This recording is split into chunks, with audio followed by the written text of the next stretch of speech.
Bonjour ou bonsoir à vous tous et merci d'être avec nous dans le monde en 7. Nous sommes le samedi 17 août 2024. Au menu de l'émission de ce jour, on parlera du Burkina Faso pour évoquer donc la réquisition des magistrats pour le front. Nous irons du côté de la République de Côte d'Ivoire et parler de la présidentielle 2025. Gbagbo et Soro sont sur la voie de l'Union. On va aussi parler des relations entre le Sénégal et le Mali. Pas de rupture, contrairement à ce que certaines langues laissaient entendre. Et puis le Togo, on parlera de la 5e République, l'opposition et une certaine organisation de la société civile ne décolèrent toujours pas. Et pour faire ce débat, deux invités sont sur le plateau avec moi. D'abord, d'un côté, Samson Maoulelo Arlija, bonsoir. Bonsoir Samuel. Vous êtes écrivain, journaliste, merci d'avoir répondu à notre invitation. C'est moi qui vous remercie. Face à vous, Constant Lemou est analyste politique. Bonsoir Constant. Bonsoir Samuel, bonsoir Samson. Bonsoir. Et bonsoir à l'auditoire ou l'audience de New World Info. Et surtout pour l'émission Le Monde en 7. Et merci aussi d'avoir accepté l'invitation de l'émission ce samedi. Tout le plaisir pour moi. On prend tout de suite la direction du Burkina Faso pour commencer cette émission. On évoque la loi donc sur la mobilisation. La nouvelle a d'abord fait le tour des réseaux sociaux avant d'être confirmée par des sources sécuritaires.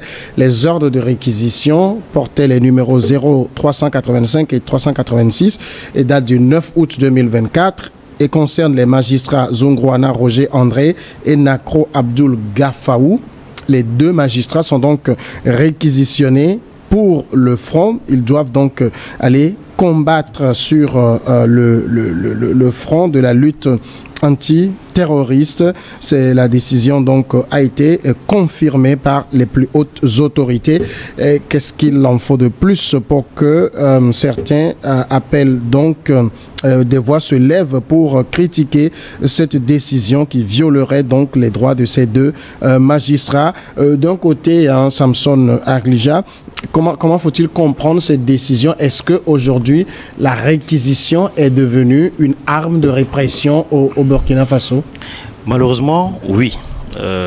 Avant d'étaler mon argumentaire, j'aimerais dire que je suis parmi ceux qui soutiennent les régimes sahéliens qui sont dans une démarche de reconquête de leur souveraineté. Mais ces régimes-là doivent faire attention à ne pas sombrer dans une dérive dictatoriale. C'est très important parce que les magistrats sont accusés d'avoir jugé illégal des actes de réquisition ordonnés contre d'autres citoyens. Et c'est pour ça qu'on les a au front. Excusez-moi. Supposons qu'il y ait une pandémie, je vais prendre cet exemple-là, supposons qu'il y ait une pandémie et que les médecins ne soignent pas comme il le faut ou bien font des erreurs dans leur processus d'admission de soins aux patients. Et que vous critiquez ces médecins, on va vous dire d'aller aussi soigner pour voir si c'est facile ou pas. Non, c'est un peu trop facile.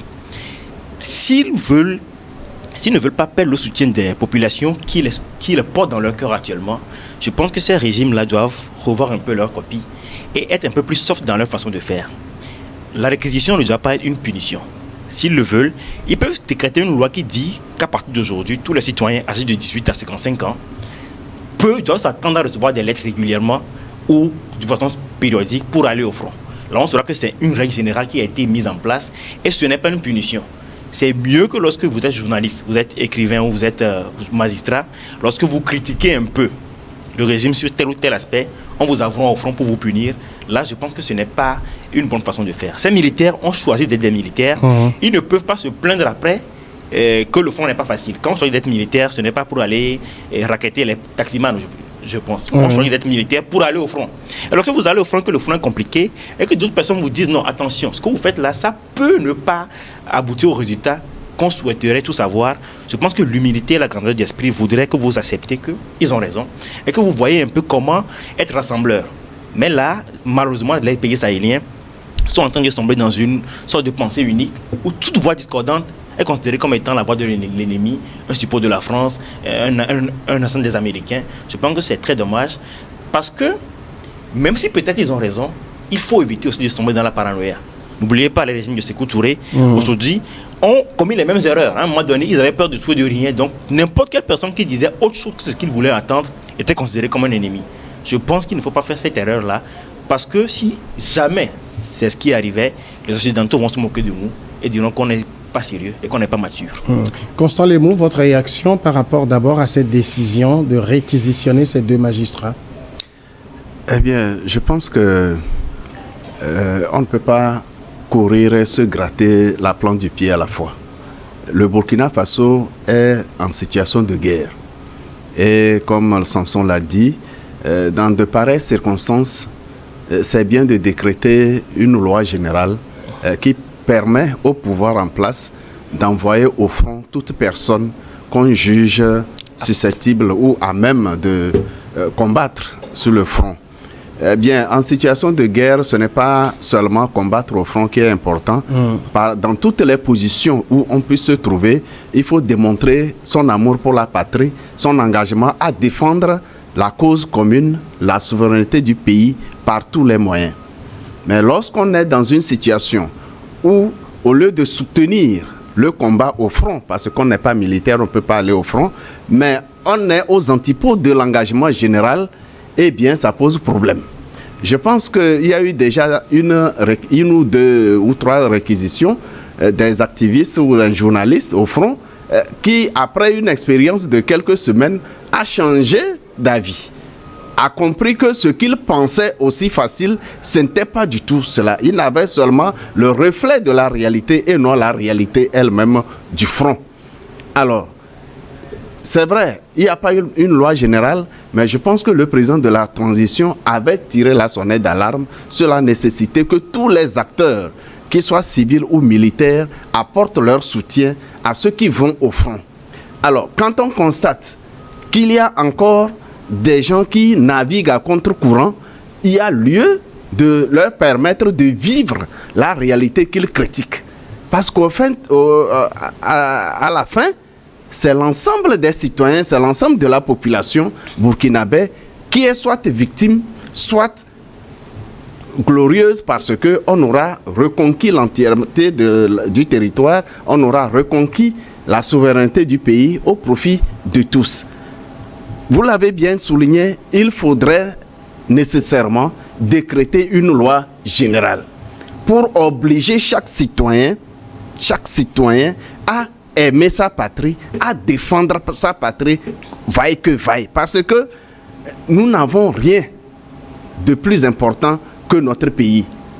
Contrairement à ce qui se passe sous d'autres cieux, quand vous prenez la Corée, quand vous prenez l'Inde, quand vous prenez la Chine, qui sont cités en exemple de développement, vous ne pouvez pas trouver un Chinois en train de parler mal de la Chine ou bien d'un combattant chinois sur le front quelque part.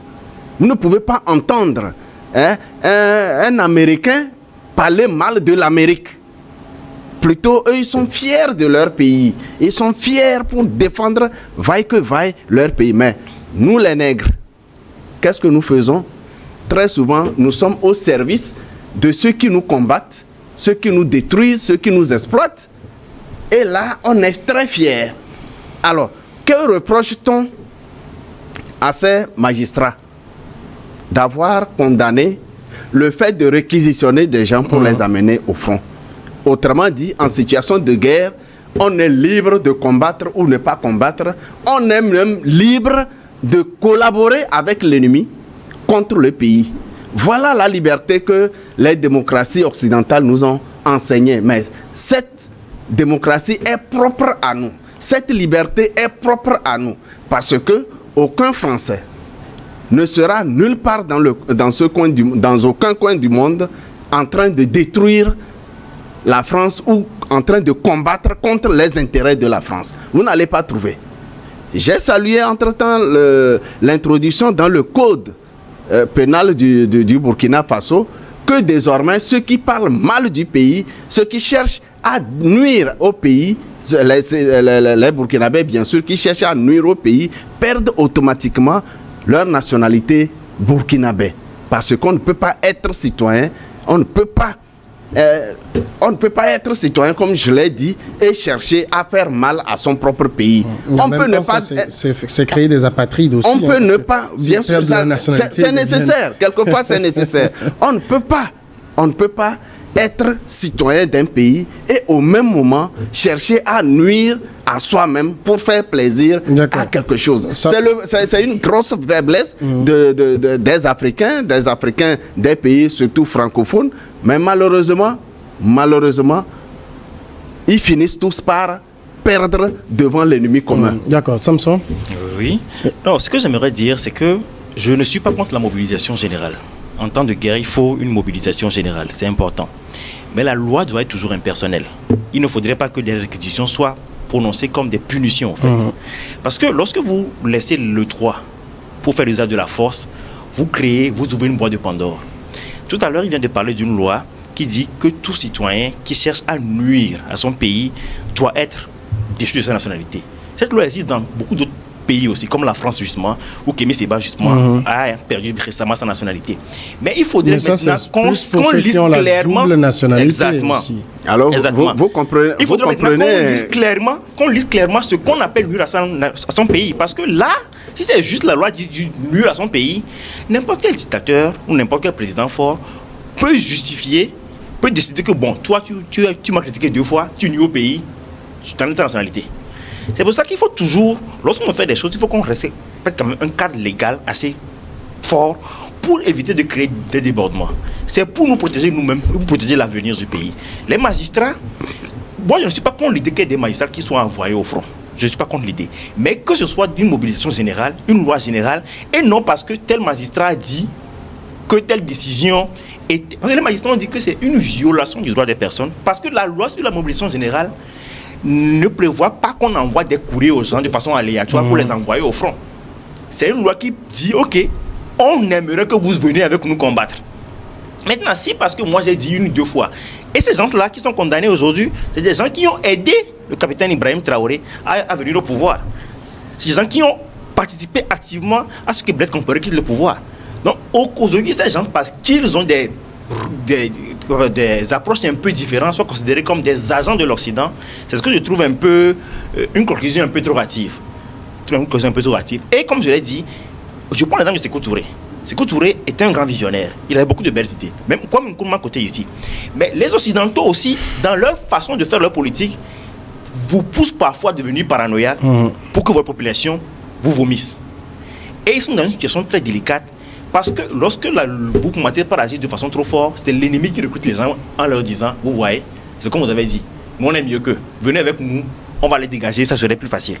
Donc, oui, la mobilisation générale, oui, défendre la patrie, oui, je suis tout à fait d'accord. Mais pas d'une façon arbitraire, parce que la dérive dictatoriale n'est pas loin, et ça serait très catastrophique. Alors, notons d'ailleurs que les réquisitions prononcées ont été attaquées en justice. Et le tribunal administratif de Bobo Dioulasso a rendu donc une décision le mardi 13 août passé.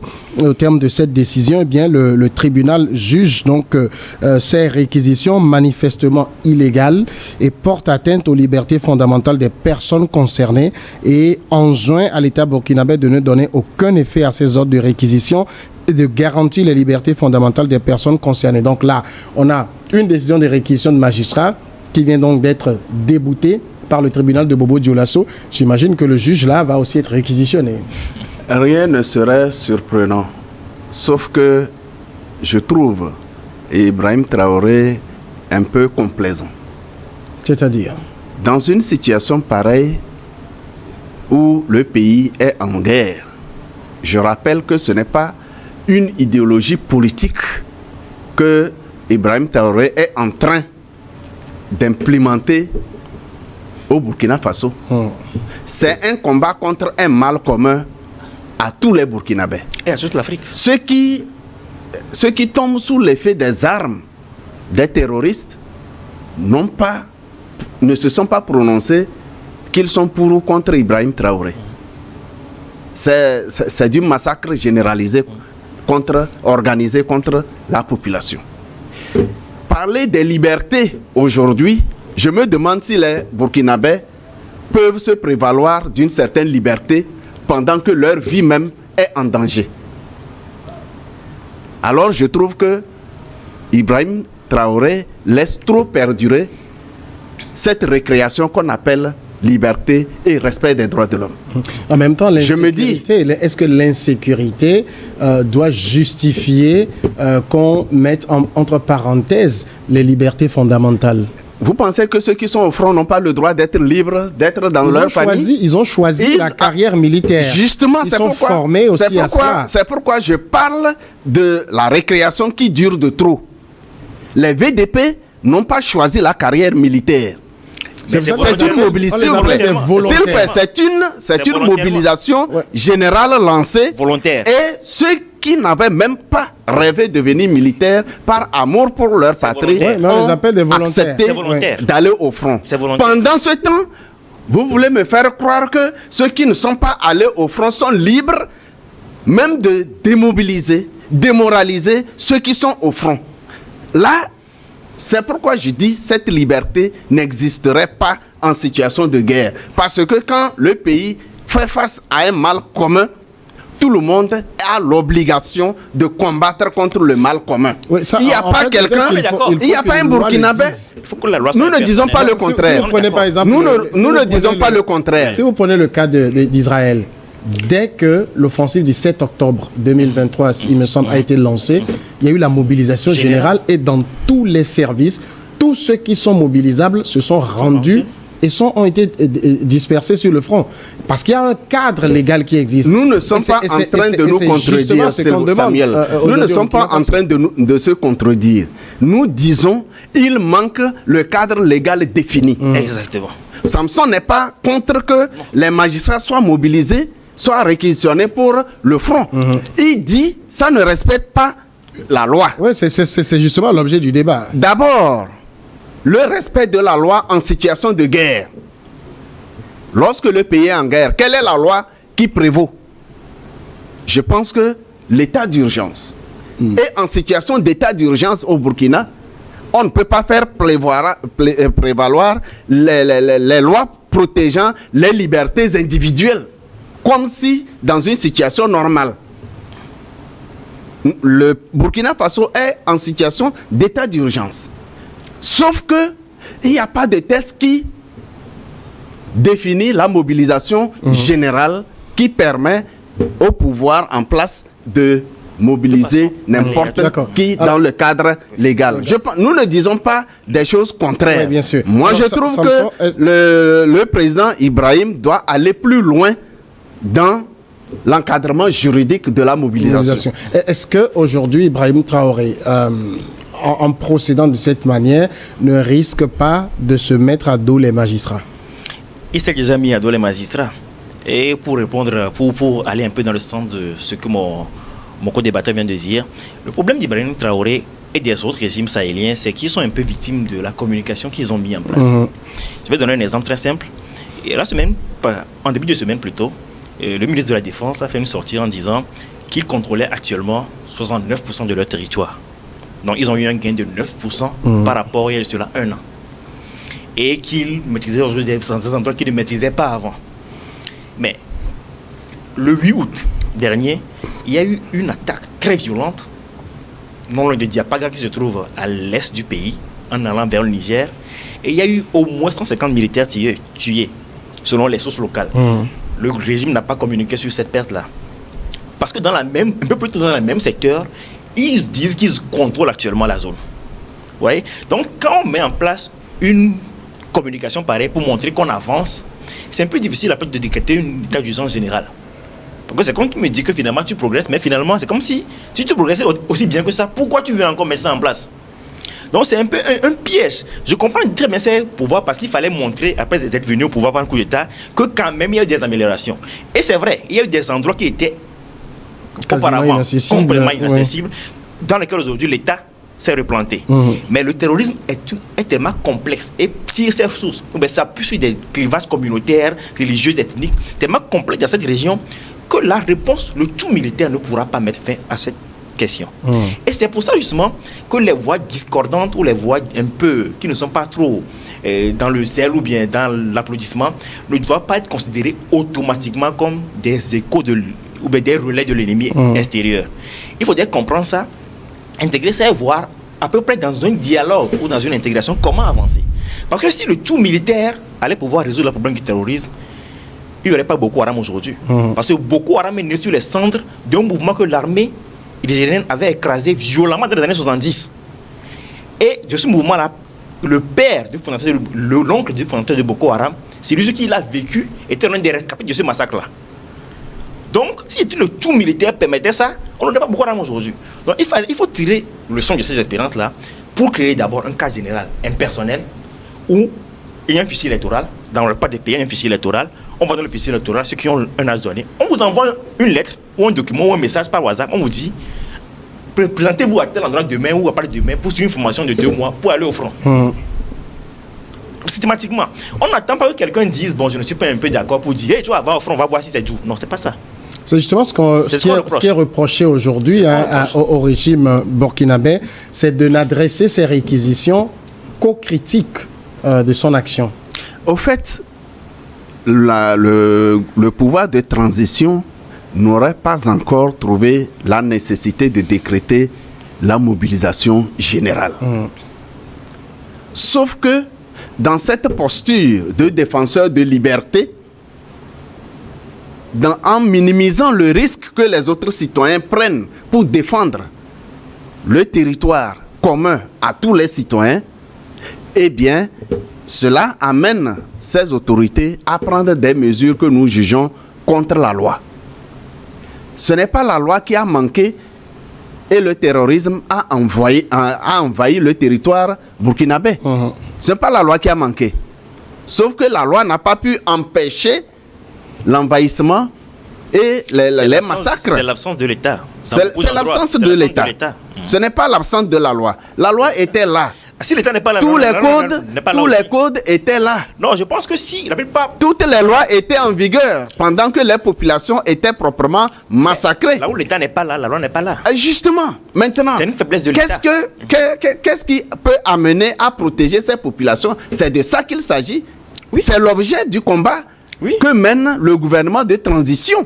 On est d'accord. Maintenant, est-ce que pendant que les autres prennent le risque de se faire massacrer au front, pendant ce temps, d'autres se proclament libres de critiquer, de remettre en cause ceux qui ont chaud au front. Ensuite, lorsque vous parlez de communication, qu'une bataille soit gagnée, ce n'est pas la guerre qui est gagnée. Exactement. On peut effectivement connaître des progrès. Et des regrets. Avant l'avènement d'Ibrahim Traoré au pouvoir, vous parlez seulement de 9%, non? Le pays, le terrorisme... Il y avait 60% du pays qui était contrôlé par le gouvernement, et 40% par les groupes terroristes et 60% par le gouvernement. Et là, ils en ont maintenant 69% contre 31%. C'est le ministre de la Défense burkinabé qui l'a dit. D'accord, ça c'est une communication, comme vous l'avez dit. C'est une communication. Ça ne veut pas dire que c'est la fin de la guerre. Ça ne veut pas dire que les zones qui sont contrôlées aujourd'hui, c'est définitif. Il n'a jamais dit ça non plus. Et puis, vous connaissez mieux l'organisation. Aujourd'hui, on comprend tous mieux l'organisation de cette nébuleuse terroriste, leur soutien, leur financement, leur équipement. Nous comprenons mieux cela et nous savons que ce n'est pas seulement un groupe anodin qui est en train de faire de la voyoucratie. Exactement. C'est un mouvement internationalement soutenu par les puissances pour éliminer toute velléité de souveraineté de nos États.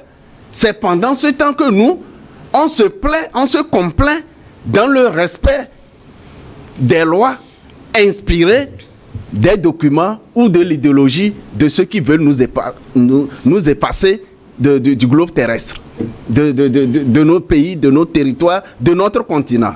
Voilà le paradoxe. Et là, nous n'avons pas en face de nous les Blancs. Nous avons en face de nous nos propres compatriotes qui sont partisans de notre effacement. C'est là que se trouve le paradoxe. C'est pourquoi je dis et je répète, parce que les pouvoirs en transition dans les 3 pays du Sahel tergiversent. Ils devraient aller plus loin et plus vite. Parce que être en situation de guerre et chercher à respecter les lois et les libertés, c'est suicidaire pour le combat qui est lancé. Il est nécessaire aujourd'hui de se reprendre et vraiment définir le cadre de combat, le cadre de mobilisation de toute la population contre le mal commun. Alors, comment aussi amener, parce que quand je fais un parallèle, il n'y a pas qu'en Afrique, il y a les guerres. Aujourd'hui, au Moyen-Orient, on a la guerre au niveau d'Israël. Vous ne verrez presque aucun juif, peut-être récemment, mais au début, critiquer les autorités pour les mesures qu'ils prennent. comment comprendre que dans nos États, on peut vivre des situations pareilles et on a des voix qui se sentent obligées d'être des voix discordantes, des voix critiques de l'action de reconquête menée. Exactement, parce que nous ne sommes pas des États-nations. Il faut aller à la source du mal. La façon dont nos États même ont été construits, ces États portent en eux-mêmes les germes de leur propre destruction.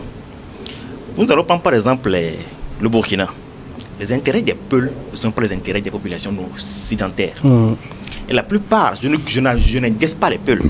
Vous allez voir que la plupart des terroristes, des djihadistes sont des peuples. Parce que ce sont des gens qui n'ont pas trouvé en l'État une réponse appropriée lorsque les sédentaires massacraient leurs vaches. Parce que ces vaches-là sont passées dans leur sang. En fait, c'est ça la base communautaire du terrorisme en Afrique.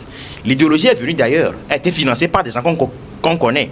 Il y a des instructeurs aujourd'hui qui viennent d'Irak, d'Afghanistan, au Mali, qui forment ces gens-là au djihadisme mondial. Et ces gens-là sont sur des fichiers de la CIA. Donc comment est-ce qu'ils font pour prendre l'avion de l'Afghanistan jusqu'au Mali sans qu'on les attrape? On peut te poser des questions, ça on le sait. Mais il y a quand même dans ces États-là des germes de conflit sur lesquels est venu se greffer dans une chose. Ce qui fait qu'aujourd'hui, il y a des groupes dans le pays, dans n'importe quel pays en fait, qui n'ont pas les mêmes intérêts que l'intérêt que l'État central défend. Donc, lorsqu'on va leur voir, on leur donne un peu d'argent, on leur dit, bon, faites comme ça, faites comme ci, faites comme ça. Ils se disent, ok, on nous a promis un État, on fera ça. Ce qui s'est passé chez les Touaregs auparavant.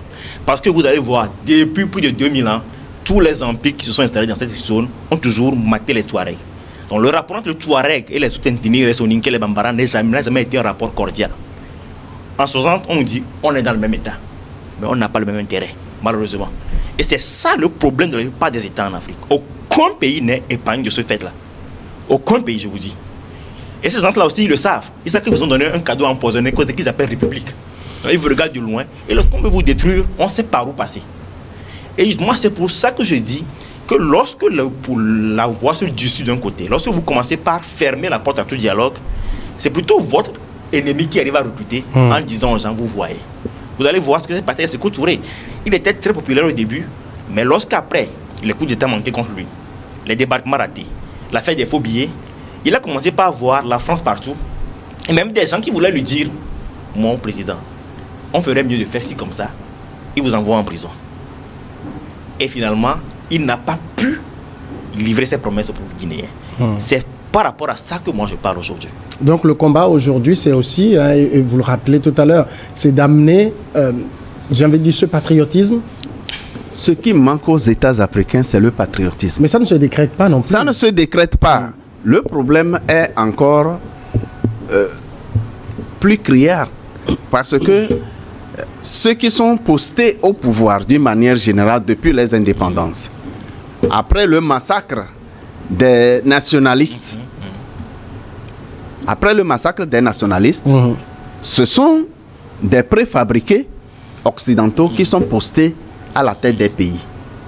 Alors, pour la même puissance qui soutient le pouvoir en place, il y a un groupe préparé qui doit chercher à détruire celui qui est au pouvoir. Mais les deux groupes sont soutenus et financés par la même puissance.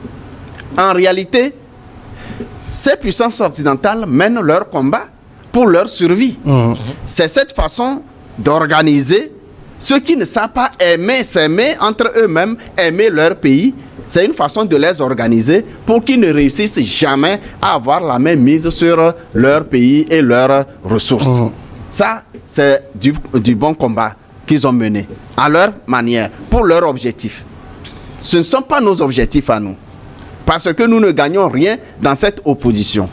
Il revient aujourd'hui aux pays africains, aux Africains, individuellement comme collectivement, de comprendre qu'ils n'ont rien à gagner dans l'opposition qui se développe, qu'elle soit opposition politique, qu'elle soit opposition militaire. C'est que l'Africain n'a rien à gagner en cherchant à détruire l'autre. Les débats politiques, d'accord.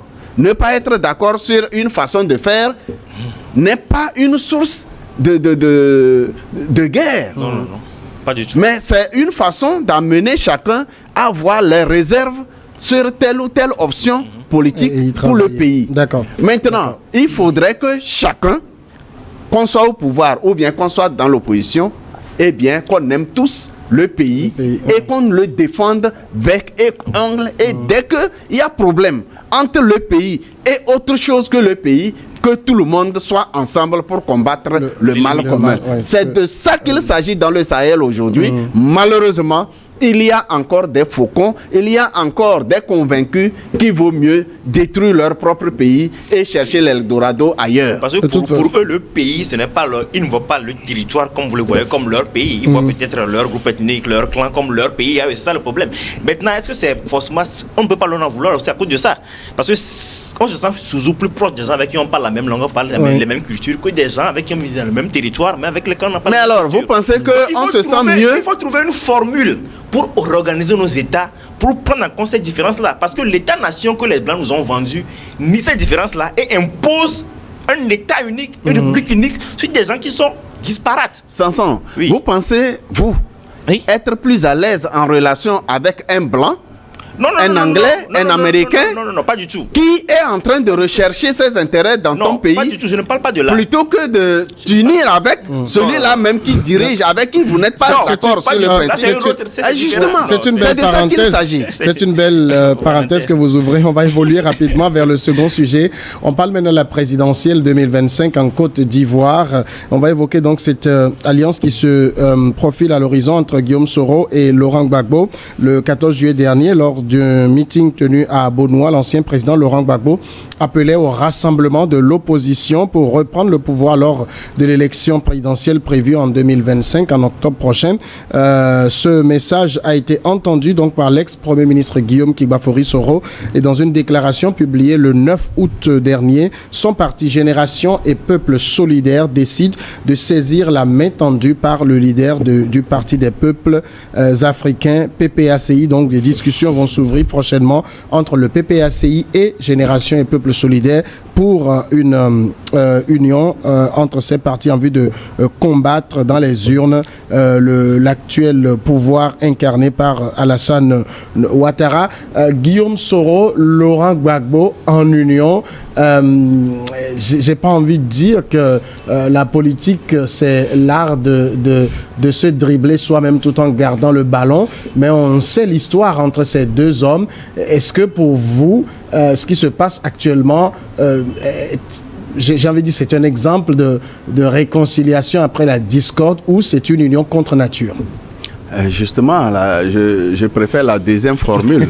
Elle est de Hitler au début des années 40, lorsque les soviétiques, les socialistes soviétiques se sont unis avec les occidentaux capitalistes pour combattre le mal commun, à savoir la guerre hitlérienne, le nazisme. Voilà, c'est ce qui se passe avec Laurent Gbagbo et Guillaume Soro. Mais je dis, c'est une union qui n'aura aucun effet. Parce que, personnellement, je trouve que Guillaume Soro ne vaudra plus la peine sous aucun ciel, dans aucune tendance politique aujourd'hui en Côte d'Ivoire, parce qu'il s'est montré suffisamment traître de tous les côtés.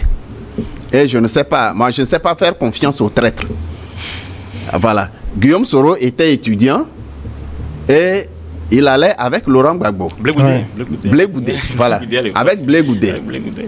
Mais c'est encore, c'est encore Guillaume Soro lui-même qui a créé la guerre. La rébellion en Côte d'Ivoire. C'est encore lui qui a soutenu Ouattara pour qu'il vienne au pouvoir. Alors, c'est parce qu'il n'y a pas eu retour d'ascenseur de la part de Ouattara. Alors Guillaume Soro devient l'opposant de Ouattara après avoir aidé Ouattara à détruire Laurent Gbagbo, à détruire la Côte d'Ivoire. Aujourd'hui, qu'est-ce qu'il peut faire? Il ne peut qu'errer. C'est vrai, aujourd'hui, le pouvoir ou le parti de Alassane Ouattara maîtrise pratiquement tout le pays. Le RHDP est une machine très lourde et je doute de quelques partis de l'opposition qui viendraient à inquiéter le RHDP. C'est pratiquement de l'impossible. Maintenant que la Côte d'Ivoire où Ouattara a fait de ce pays une base militaire de l'OTAN contre les pays africains qui veulent se battre pour leur souveraineté, eh bien, Ouattara et son parti politique deviennent, une machine impossible à combattre. Pratiquement impossible à combattre. Alors, l'alliance entre Gbagbo et Soro, c'est un fait, c'est un effet de communication.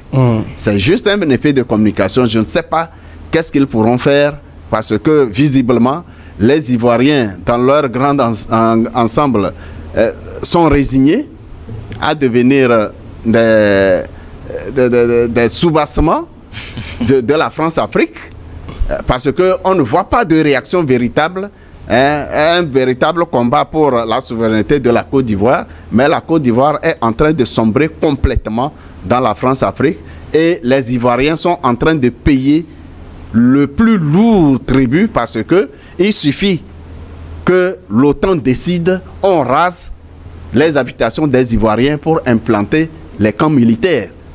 Alors, pas les camps militaires où travaillent les militaires ivoiriens, mais des camps militaires pour accueillir l'OTAN, qui doit combattre les autres pays d'Afrique qui veulent leur souveraineté.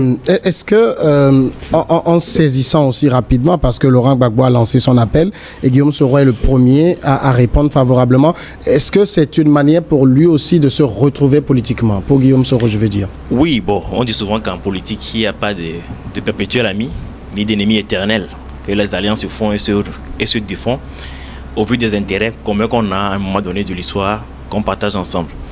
Je pense que Guillaume Soro, depuis son exil, a essayé quand même de rencontrer Laurent Gbagbo plusieurs reprises, mais c'est Gbagbo qui n'a pas voulu. Je pense que Gbagbo est comme beaucoup de débatteurs, il ne sait pas faire confiance aux traîtres. Et Gbagbo l'a souvent dit qu'il a souvent averti Guillaume Soro que Ouattara ne lui donnerait pas ce qu'il lui avait promis. Donc aujourd'hui, Gbagbo a lancé l'appel. Guillaume Soro a répondu favorablement, mais je ne pense pas, j'ai fouillé, je n'ai pas vu Gbagbo pour le moment réagir favorablement à cette réponse-là. Ce qui veut dire que Gbagbo continue par émettre beaucoup de réserves par rapport à ce genre d'alliance. Quoi qu'il en soit, on annonce une rencontre entre Gbagbo et Ouattara au cours des prochains jours. Ouattara qui pour le moment ne s'est pas encore prononcé candidat aux prochaines élections. Je ne sais pas ce qui se dira au cours de cette rencontre, mais même si il y avait un changement politique en Côte d'Ivoire dans l'état actuel des choses, il n'y aurait pas de séisme parce que les Américains quittant Niamey ont déclaré publiquement qu'ils vont maintenant s'installer en Côte d'Ivoire. Voilà. Ils vont rejoindre les Français en Côte d'Ivoire et ils vont dépenser encore des millions de dollars pour implanter des bases en Côte d'Ivoire et je pense qu'ils ne vont pas commettre l'erreur d'accepter que ce qui s'est passé au Niger se répète actuellement là-bas. Ils vont protéger leurs intérêts, vaille que vaille. Donc, peut-être que finalement il y aura une coalition de l'opposition. Il pourrait même avoir un changement de pouvoir, mais je pense qu'on va plus assister à un jeu de chaises musicales avec beaucoup d'accords en secret qui garantit quand même que la Côte d'Ivoire ne va pas faire de grands mouvements sur la scène géopolitique sous-régionale, mais peut-être un retour au pouvoir de Gbagbo peut-être va calmer beaucoup de tensions, apaiser le pays et continuer la marche. Il n'y aura pas de séisme politique. Mais déjà, le fait que Laurent Gbagbo lui-même lance cet appel à l'union de l'opposition, est-ce que quelque part, comme vous le disiez, le RHDP est devenu une machine très puissante, il a compris que seul on ne peut pas le battre. Est-ce qu'il est de l'intérêt de Gbagbo de refuser la main tendue de Guillaume Soro? En lançant cet appel à l'union de l'opposition, il n'a exclu personne. Si toute l'opposition accepte de se regrouper, y compris Guillaume Soro, il n'y a pas de souci. Gbagbo ne peut jamais dire dans cette union, je ne veux pas voir Guillaume Soro. Guillaume Soro s'est empressé effectivement de saisir l'appel de Laurent Gbagbo parce que d'abord c'est difficile de vivre en exil. C'est très difficile. Vous l'avez vu complètement amaigri. Il a envie de retrouver son pays et vivre mieux que d'être en exil en passant d'un pays à l'autre pour chercher un refuge qui n'est jamais stable. Comme quoi, on est mieux chez soi. C'est ce que Guillaume Soro recherche en saisissant l'appel à l'unité de l'opposition. Oui, si c'est possible, il reviendra pour combattre, si possible, aux côtés de Laurent Gbagbo. Son ancien ennemi. Mais, comme je le dis, même si Laurent Gbagbo accepte Guillaume Soro dans cette unité de l'opposition, le chien ne changeant jamais sa position de s'asseoir, eh bien, un traître est un traître et il faut le considérer comme tel. Il mènera son combat pour celui qui lui fera encore confiance. Mais je doute qu'il y ait encore des gens, idéologiquement parlant, qui aient encore confiance à Guillaume Soro. D'ailleurs, quelle est son idéologie politique? Non. Je n'ai pas vu. La conquête du pouvoir. Je n'ai pas vu l'idéologie politique de Guillaume Soro en Côte d'Ivoire. Je n'en ai pas vu. Mais la conquête du pouvoir et la défense des intérêts personnels, d'accord.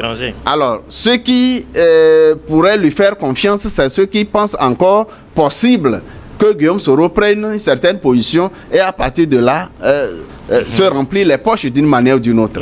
À part cela, idéologie politique de Guillaume Soro, ça n'existe pas. On a entendu en avril dernier qu'il y a une sorte de début de rapprochement entre Guillaume Soro et Alassane Ouattara parce qu'ils se sont téléphonés à deux reprises. Ça n'a pas marché finalement? Il n'y a pas eu de suite. Je pense que Ouattara aussi, en tant qu'un vieux politicien, sait aussi comment placer ses pions. Il sait aussi très bien ce qu'il fait. Et je pense qu'il veut quand même rentrer, peut-être sortir de l'histoire par la grande porte. C'est-à-dire, actuellement, il est vieux, il veut trouver une formule pour qu'après lui, quand même, on dise, bon, il était ça, mais vers la fin de sa vie, il a quand même pu faire ça pour que le pays devienne ce qu'il est aujourd'hui. Il ne faut pas aussi perdre de vue quelque chose, c'est qu'actuellement, Guillaume Soro comme Gbagbo ne peuvent pas, ils n'ont même pas de carte d'électeur. Ils sont toujours sous le coup de condamnation, ils ne sont pas écrits sur les listes électorales. Donc, logiquement, les deux personnages ne peuvent pas pour le moment se présenter comme candidats aux élections présidentielles. Et je pense que justement, la rencontre entre Gbagbo et Ouattara, qui est bientôt annoncée dans les prochains jours, va permettre de décanter la situation, de trouver un accord. Je pense que finalement, il y aura peut-être un changement de chaise musicale, là-bas, ils trouveront un accord. Parce que n'oubliez pas que le secrétaire général du parti de Ouattara était au lancement du parti des peuples africains de Gbagbo. Donc, ils trouveront une façon de faire pour que finalement, le pays, il n'y aura pas un séisme politique. Parce que ce pays aujourd'hui est la chasse gardée de l'Occident en Afrique et ils seront prêts à tout pour le défendre. Ça, ne nous faisons pas de film. Mais ils pourront trouver un accord pour peut-être, éventuellement, que Gbagbo même revienne au pouvoir. Pourquoi pas? Mais pas en tant que le Gbagbo qu'on a connu, virulent, très France-Afrique. Non, peut-être un Gbagbo un peu plus apaisé, qui fera peut-être un mandat. Et c'est peut-être là que Guillaume Soro essaie de revenir en se disant, bon, de toute façon, ils sont tous les deux vieux. Si je reviens un peu dans le jeu, ils vont bientôt partir et je pourrai encore avoir ma chance. Tout ça serait un peu compliqué. Pourquoi, dans les rangs de l'opposition, depuis le lancement de cet appel, on n'a pas vu se bousculer les autres leaders d'opposition pour saisir cette perche-là? Ah oui, il faut reconnaître que Laurent Gbagbo n'a plus la force. La force, lui et son parti politique n'ont plus la force d'antan. Non plus cette force de mobilisation. Le PPR n'est pas comme le FPI. Ce n'est pas ce n'est plus le FPI. Ce n'est pas le FPI. Le existe toujours. Oui, mais quasiment avec Pascal Affi. Il y a aussi la tendance de l'ex-épouse de Gbagbo qui est partie de son côté. Le divorce, le remariage, tout ça. Donc il y a eu beaucoup de fissures. Disons. La force de Gbagbo s'est beaucoup émiettée. Ça s'est considérablement effrité, de sorte que c'est maintenant qu'il faut colmater les brèches autant que possible pour reconstituer une certaine force politique. Aux dernières élections, ils n'ont pas eu grand-chose. Oui, au communal. Ils n'ont pas eu grand-chose et ça se comprend. Même je félicite les quelques victoires remportées, même si c'est peu. Ça donne quand même du baume au cœur qu'on existe. On existe, mais effectivement, les autres partis politiques n'ont pas tout de suite saisi parce qu'il faut aussi voir quel est l'intérêt, quel est l'objectif de ce rassemblement. Il faut qu'il y ait un certain nombre de bases. Il faut un certain nombre d'accords ou du moins d'orientation de cette union pour savoir comment y aller. Et quel combat faut-il mener ensemble? Sur quel terrain? Je pense que la Côte d'Ivoire est aujourd'hui redevenue une colonie à part entière de l'Occident, pas seulement de la France, mais c'est tout l'OTAN qui a recolonisé la Côte d'Ivoire. Et le jeu politique qu'il est en train de faire, en réalité, c'est entre guillemets. Le jeu politique là n'existe pas véritablement. Il n'y aura pas de combat politique véritablement. On peut, à la rigueur, comme Samson le dit, on peut à la rigueur accorder un mandat à Laurent Gbagbo en signe de réconciliation pour apaiser les tensions suite à l'injustice qu'il a subie. Quand bien même il avait totalement raison, on l'a enfermé pendant tous les 3 mandats pratiquement de Alassane Ouattara, parce que l'objectif ce n'était pas la Côte d'Ivoire, mais c'était tout pour l'Occident, rien pour la Côte d'Ivoire. Aujourd'hui, tout le monde a connu la vérité et il est toujours de bon temps de colmater les brèches, d'essayer d'effacer, d'apaiser les tensions, si possible. Faire comme on avait fait en Afrique du Sud avec Nelson Mandela, lui offrir le fauteuil présidentiel pour un mandat, pourquoi pas, et voir qu'est-ce qui peut s'en suivre après. Mais ce n'est pas aussi facile, il faudrait s'assurer de tout. Même si Laurent Gbagbo devenait président, il ne peut pas compter sur sa nouvelle organisation politique pour gouverner le pays. Il devra forcément composer et subir le diktat du RHDP. Parce que cette organisation politique, ce train de 800 tonnes est difficile à bouger. Et aujourd'hui, du côté du RHDP, il y a eu l'appel lancé en direction d'Alassane Ouattara pour qu'il brigue un 4e mandat. Il ne s'est pas encore prononcé. Vous pensez qu'en se rasant, il y pense? Je pense qu'il y pense, mais je pense qu'il veut surtout sortir de l'histoire par la grande porte. C'est quelqu'un à qui on reproche beaucoup de choses, aussi bien dans son pays que dans la sous-région ouest africaine. Et il veut, je pense que les prochains mois, il y aura beaucoup de rencontres, en secret peut-être en public avec Laurent Gbagbo. Ils vont parler de beaucoup de choses. C'est des gens qui se sont rencontrés, ils se sont appelés par leur prénom pour la première fois. On parlait comme de vieux amis, alors qu'ils ont été pendant longtemps des opposants ou des ennemis farouches. Et je pense qu'il pense. Il pense se représenter, peut-être pas, mais trouver une voie de sortie pour que il n'y aura pas de séisme politique. Tout soit en place, mais qu'il ne soit pas là, pour que justement, comme l'a confirmé très bien mon confrère, Laurent Gbagbo peut venir faire un mandat et puis partir. Et puis, la France et les États-Unis sont actuellement là-bas. D'accord. Mais en réalité, Ado n'est pas en train de chercher une porte de sortie, parce que la Côte d'Ivoire, politiquement, n'est même pas clôturée. Ce n'est même pas clôturé. Parce que c'est le RHDP qui contrôle tout. Et il reste où il veut, comme il veut. Le RHDP, il y a la puissance qu'on sait. Justement, c'est pourquoi il ne cherche pas de voie de sortie. Il peut rester comme partir. Il ne sera inquiété par rien. Il a déjà fait un 3e mandat contre la loi fondamentale. Rien ne l'empêche de continuer éternellement. Et surtout qu'il est soutenu aujourd'hui militairement sur tous les plans. Il n'est pas inquiété, pas du tout. On va marquer la pause. Gbagbo n'est même pas une inquiétude pour lui. On va marquer la première pause, la pause. Après le journal, on se retrouve pour la deuxième partie.